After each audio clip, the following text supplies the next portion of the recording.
Je suis parti en vacances, j'avais pas du tout l'intention de faire quoi que ce soit, de travailler là-bas. Je suis parti en vacances. Et puis finalement, un rendez-vous en a amené un autre en a amené un autre, et puis je me suis retrouvé sur un documentaire fiction sur Michael Madsen, qui est le poulain de Tarantino, qu'on a vu dans Réservoir Dogs, dans les 12 salopards, tout ça, Kill Bill et autres. Et c'est un Français qui s'appelle Dominique Milano, qui vit là-bas depuis une quinzaine d'années. Et il a commencé son documentaire fiction sur Michael Madsen à cette époque-là, et je me suis retrouvé dessus. Donc, je suis le seul Français du documentaire, parce que dedans il y a Angie Everhart, John Travolta, Charlie Sheen, lui-même Tarantino, la sœur de Michael Madsen. Il y a toute une pléiade. Et le fond de l'histoire Le fond de l'histoire, c'est la vie de Michael Madsen, qui est papa de 8 ou 9 enfants, et qui a eu une carrière qui a tout de suite pété en travaillant, et il est devenu le poulain de Tarantino. Il a fait tous les films de Tarantino. Il a joué dans Tony Brasco aux côtés d'Al Pacino, il avait le rôle principal. Bref, c'était un... Et donc Dominique Milano a fait un documentaire sur lui, et tous les gens sont venus un peu comme on fait un peu partout, ils sont venus témoigner de son travail. Donc, je me suis retrouvé là-dedans, et voilà, donc je suis le seul Français du documentaire. Ça s'appelle American Badass, et il a été présenté au festival de New York. Enfin, il a fait 2-3 festivals, et puis il est sorti, je crois, en salle, où il a été vendu à HBO, comme ça. Voilà. Et le même Dominique Milano, après avoir fait ce documentaire avec lui, on est devenus amis, bien évidemment, et il m'a proposé de venir dans son film, qui est une comédie qui s'appelle Cash Collector. J'ai reçu le thriller hier ou avant-hier, qui est assez sympa. Et dedans, pareil, il y a Angie Everhart, Michael Madsen, j'en passe, et des meilleurs, voilà, à voir. De toute façon, ça va être facile à retrouver pour vous, si vous cherchez les noms qui sont dedans. Et c'est une comédie, c'est un jeu télévisé où il a tourné partout dans le monde. Il a tourné en Italie, il a tourné en Allemagne, et c'est des gens qui vont... On est des envoyés du gouvernement, si je puis dire, du gouvernement américain. On a une dette envers le gouvernement américain, c'est une comédie, et on doit aller récupérer des choses chez les gens qui doivent eux-mêmes des sous au gouvernement américain. Et nous, pour nous baisser notre dette, il faut qu'on aille récupérer ces choses-là, et en fait, en ramenant ces choses-là au gouvernement à troc, ça fait descendre notre dette à nous. Donc c'est ce qu'on vit, nous, aux États-Unis. C'est tous ceux qui se sont sauvés un peu des États-Unis avec des dettes. On est chargé et c'est en même temps un jeu télévisé. On est suivi par... C'est assez sympa. D'accord, ok. Et ça sort quand? Mais ça en train, c'est fini, c'est monté. J'ai eu le réalisateur. Et ça sort en salle? Ça va sortir en salle. Non, en salle. D'accord, salle, c'est bien, d'accord. Ça, les salles sont beaucoup plus ouvertes chez nous aux États-Unis que chez nous. Oui. Il y a moins de, je sais pas, j'y suis pas allé encore, mais d'après ce que je sais, il y a moins de restrictions que chez nous. Nous, la restriction, c'est le pass C'est le sanitaire. pass. Ouais. Je vois, nous, les méchants, on est sortis en même temps que les méchants, Bac Nord, et je ne sais plus ce qu'il y avait. Je vois les chiffres, je regardais les chiffres, parce que toutes nos avant-premières avec le film de Mouloud Achour et Dominique Baumard, les méchants, on a été blindés partout en France. C'est le pack qui nous a distribué, on était partout. Mais foule de chez foule. Au Rex, je sais plus, je crois qu'il y a 2000 places, je crois, 2500 places. Il y avait 500 personnes qui étaient dehors qui n'ont pas pu rentrer. Donc vraiment, la promo, elle s'est passée super bien. Il y avait un engouement pour ce film incroyable. Et quand on a regardé les chiffres après, j'ai fait une comparaison moi, avec les autres chiffres qu'on sortait, Bac Nord qui a pété un peu la baraque. Ça veut dire qu'il y a vraiment plein de gens qui n'ont même pas fait de passe sanitaire, déjà qui n'ont pas fait du tout avec le téléphone, et qui n'ont pas pris, qui ne veulent pas s'embêter à les payer ou 20 balles, ou je sais pas, parce que maintenant je crois que c'est payant. Il y a des gens qui ne vont pas du tout. Et il y a des gens qui ne vont pas du tout. Moi j'ai eu de mes collègues collaboratrice, elle ne veut pas. Oui, ils veulent pas aller. Alors elle fait que des choses en extérieur. Mais ce film donc il va sortir ici. Le film américain, Oui, oui. je pense que le réalisateur, bien sûr, a envie de, avec tous les acteurs et les actrices américains qui sont connus à l'international, je pense qu'il y a possibilité de faire une distribution européenne, c'est sûr. Là, par exemple, j'ai fait un film juste avant le Covid, le film était terminé, puisque je suis allé faire la post-synchro aux États-Unis, ce que je disais tout à l'heure, j'ai fait ça donc, en 2020. Je suis allé en novembre 2020 renouveler mon visa et en même temps c'est la prod, c'est la prod qui m'a fait venir pour faire la post-synchro là-bas. C'était plus simple pour eux de monter le film là-bas et tout. Donc je suis allé dans un studio à Los Angeles et la prod m'a fait venir pour faire ma voix, doubler des choses en anglais. Et le film était terminé, mais quand le film a été complètement fini, on n'a pas pu le sortir. C'est un film qui s'appelle Redemption Day. Dedans, il y a Andy Garcia, Gary Dourdan. On a tourné au Maroc, on a à New York, un peu partout. Un peu futuriste ou Non, c'est Redemption Day, c'est un film sur le terrorisme. C'est une archéologue qui se fait enlever par un groupe terroriste qui n'est pas du tout. Ils sont là pour prendre de l'argent donc ils enlèvent cette archéologue américaine et son mari est un GI joué par Gary Dourdan. C'est métis là, avec les yeux bleus qui jouait dans très bon acteur d'ailleurs, qui jouait dans Police de Miami. Police de Miami, voilà. Et le film n'a pas pu sortir en France parce qu'on avait. Mais qu'il y a des origines haïtiennes. Oui, oui. Et on n'a pas pu sortir d'ailleurs, qui est très bon musicien, très bon chanteur, Gary Dourdan.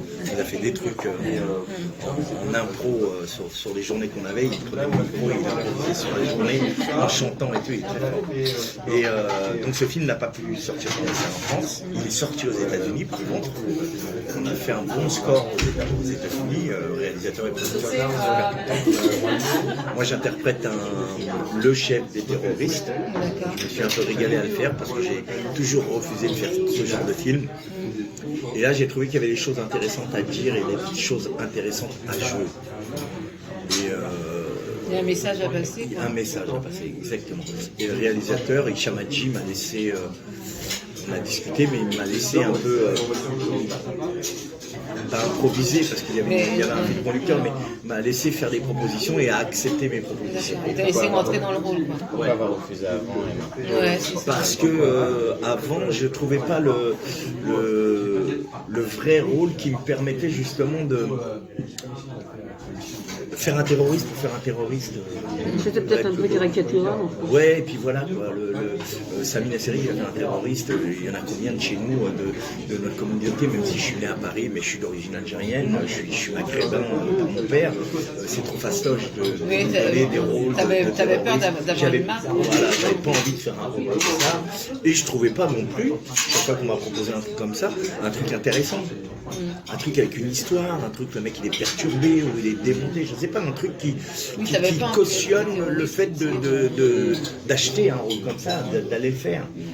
Et le fait de le faire avec Andy Garcia, Gary Dourdan, qui est un super acteur, de tourner au Maroc, d'avoir... Tu veux dire que ça donne une autre dimension ? Ça donne une autre dimension, mais en même temps, là, le scénario, il y avait des choses à défendre.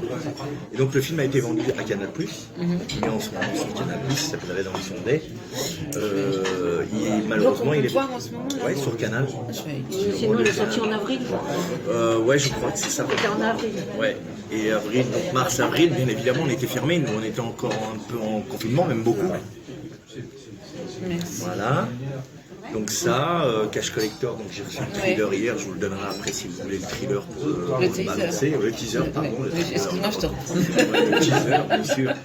Ouais, le thriller. Je sais pas pourquoi c'est thriller, ça n'a rien à voir. Merci, monsieur. Non, mais... Et donc je l'ai là, je vous le donnerai si vous voulez. D'accord.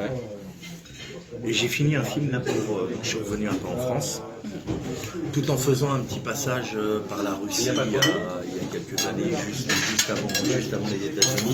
On a vécu avec mon grand frère Bibi, qui est scénariste, qui a écrit La Montagne, qui a écrit Go Fast, qui a écrit Banlieue 13 pour les Américains, Banlieue 13 pour la France. Donc moi j'avais un pied, il faut savoir que le plus grand nombre de spectateurs au monde pour les films taxi, 1, 2, 3 et 4, c'est les Russes.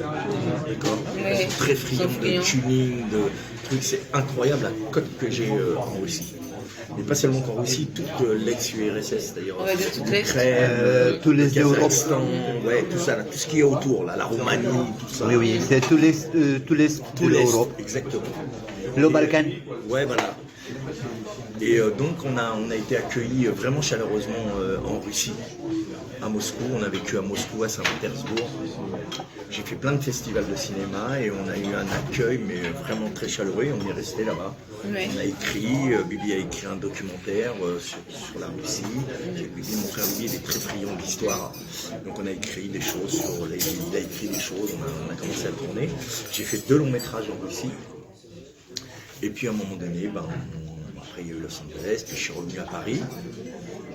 Paris, j'ai fait dernièrement là, un film pour France 2, qui est en montage, avec Morgan Productions, qui s'appelle Menace sur Kermadec.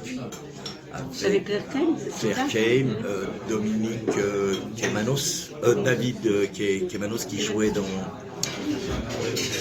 Il a joué avec Marshall, avec Olivier Marshall. Facile à retrouver aussi pour vous, pour les noms. J'écorche un peu les noms. Ouais, un rôle sympa, j'ai un second rôle, mais je suis vraiment régalé à faire ce truc avec Morgan Productions qui est une bonne production, on avait une super équipe. C'est un film de Bruno Garcia. Bon réalisateur, j'ai vraiment beaucoup aimé travailler avec lui. On a tourné tous en Bretagne, parce que le patron de Morgan Productions est breton.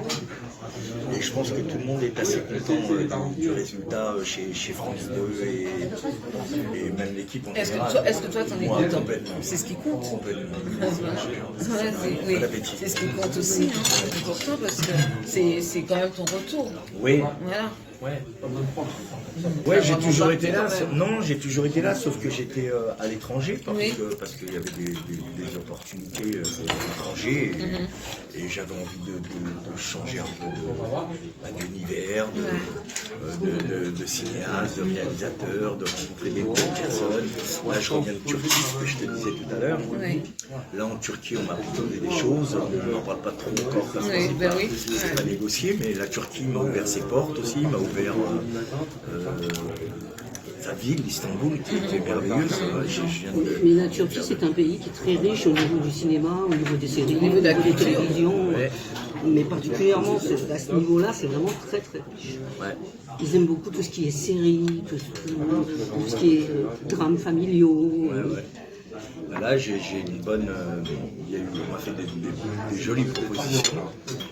Et j'ai trouvé un agent maintenant en Turquie. J'ai un agent en Turquie.